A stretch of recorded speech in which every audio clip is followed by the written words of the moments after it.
Hi friends, welcome to AS crazy foods. ఈరోజు మన special వచ్చి రవ్వ కేసర్ అండి. ఎప్పుడైనా ఇంట్లో పండగ చేస్తున్నప్పుడు, ఇంట్లోకి ఎవరైనా చుట్టాలు వచ్చినప్పుడు, అలానే మీకు టైం చాలా తక్కువ ఉందన్నప్పుడు, ఎప్పుడైనా మీ వారు అలిగితే ఆయన కోసం ఈ రవ్వ కేసర్ ఒకసారి చేయండి. అలక మొత్తం పోతుంది. ఎంతో టేస్టీగా ఉండే ఈ రవ్వ కేసర్ని స్టార్ట్ చేద్దామా మరి. ముందుగా స్టవ్ మీద ప్యాన్ పెట్టుకొని దాంట్లో హాఫ్ కప్ వరకు నెయ్యి అనేది యాడ్ చేసుకుందామండి. నెయ్యి వేడెక్కిన తర్వాత ఒక స్మాల్ కప్ జీడిపప్పు అనేది యాడ్ చేసుకొని లైట్గా ఫ్రై చేసుకున్న తర్వాత కిస్మిస్ కూడా వేసుకొని లైట్గా గోల్డెన్ కలర్ వచ్చే వరకు బాగా ఫ్రై చేసుకుందాం. మీకు కావాలంటే దీంట్లో బాదం పప్పు కూడా యాడ్ చేసుకోవచ్చు, ఆప్షనల్. జీడిపప్పు కిస్మిస్ అనేది గోల్డెన్ కలర్ వచ్చే వరకు ఫ్రై చేసుకుందాం.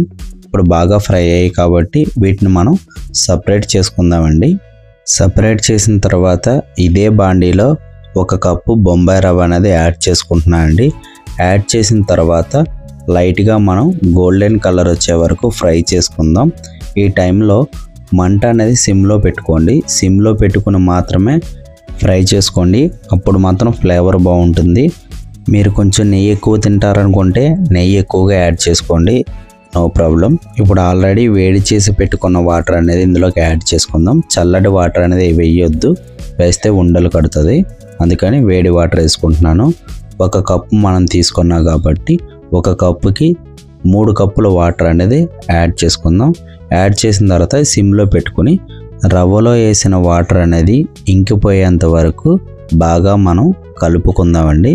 ఇప్పుడు బాగా కుక్ అయిందండి. ఈ టైంలో మనం ఒక కప్పు రవ్వ తీసుకున్నాం కాబట్టి ఒక కప్పుకి 1.5 కప్పు షుగర్ అనేది యాడ్ చేసుకుంటున్నానండి.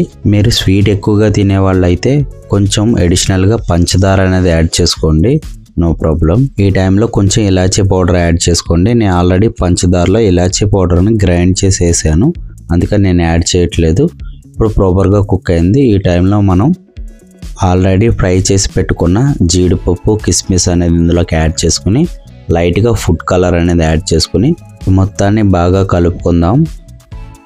ఫుడ్ కలర్ అనేది ఆప్షనల్ అండి, మీకు కావాలితే యాడ్ చేసుకోండి, వద్దనుకుంటే స్కిప్ చేసేయండి, నో ప్రాబ్లం.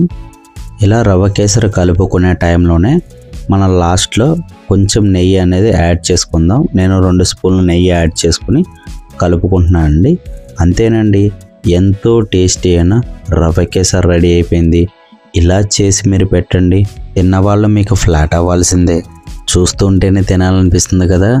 మీరు కూడా ఒక్కసారి ట్రై చేయండి. మీకు ఎలా కుదిరిందో కామెంట్లో తెలియచేయండి. ఇలాంటి మరిన్ని వీడియోల కోసం మన ఛానల్ని లైక్ చేయండి, సబ్స్క్రైబ్ చేసుకోండి. Thank you for the watching.